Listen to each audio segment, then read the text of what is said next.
Hello? Hello? Is this thing on? Let's just adjust the flux capacitor.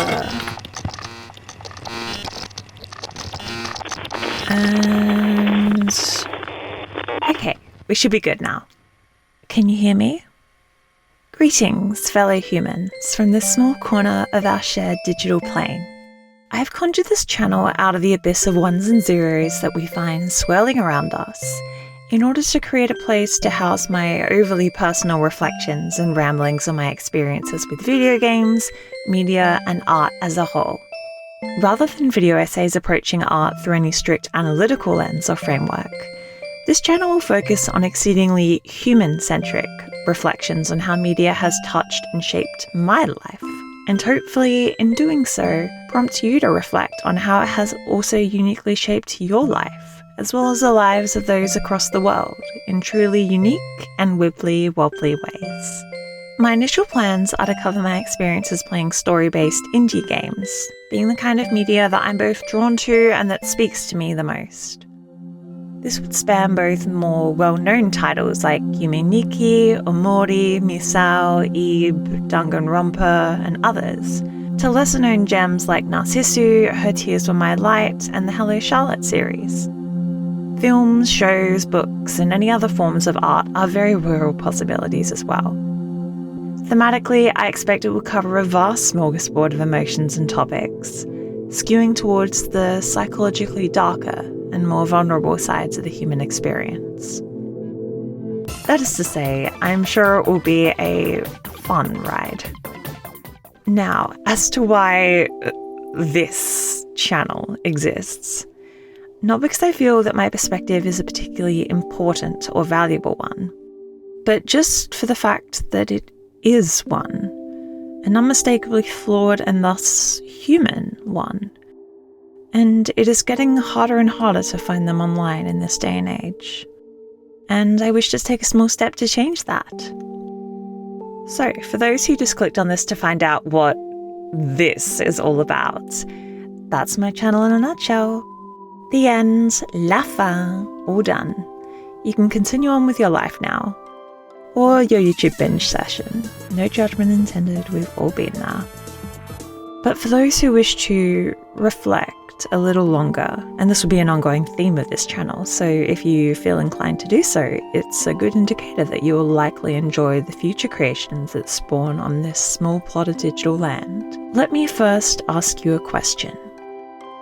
Have you ever felt like you missed the humanity of the internet?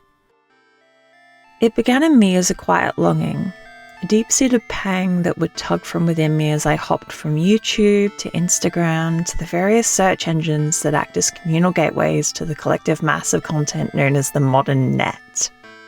As the presence of these apps and services within our lives has grown stronger and stronger, so too has this pang in my stomach.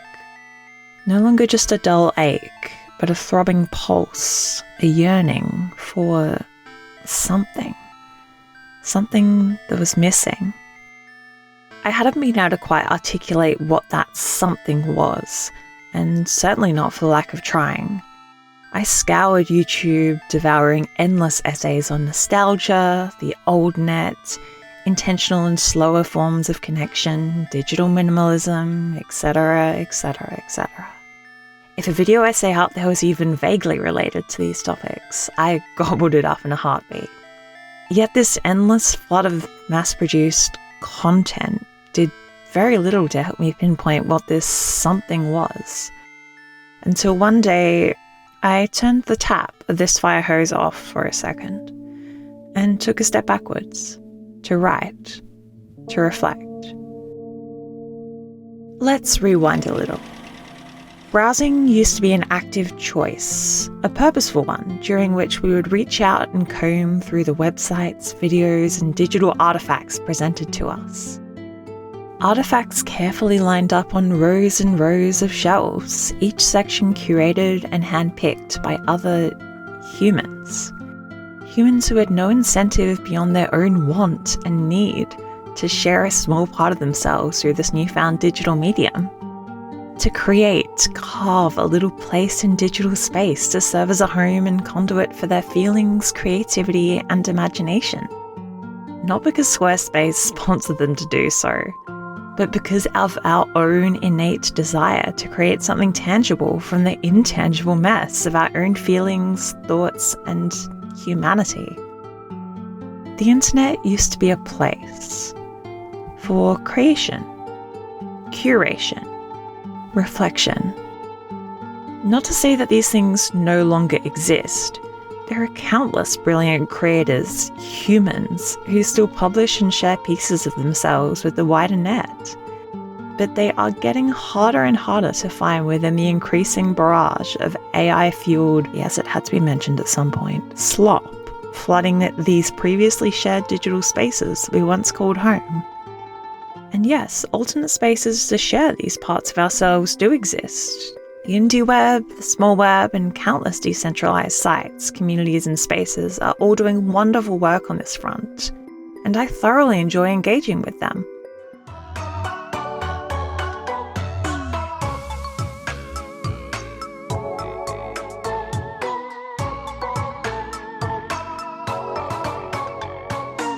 But the accessibility of these spaces to others, particularly the less technically inclined, is one major limiting factor in these pursuits.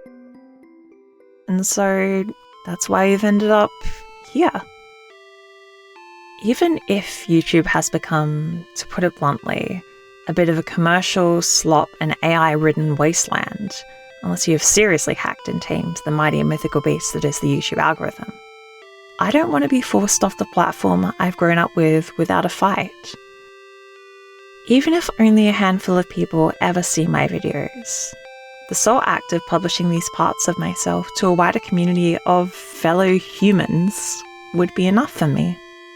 And hopefully, in doing so, encourage others to also listen and give voice to their inner creative yearnings in whatever form they might come, and help take back our shared digital realm. One messy but unmistakably human video at a time. I'll see you in the next one.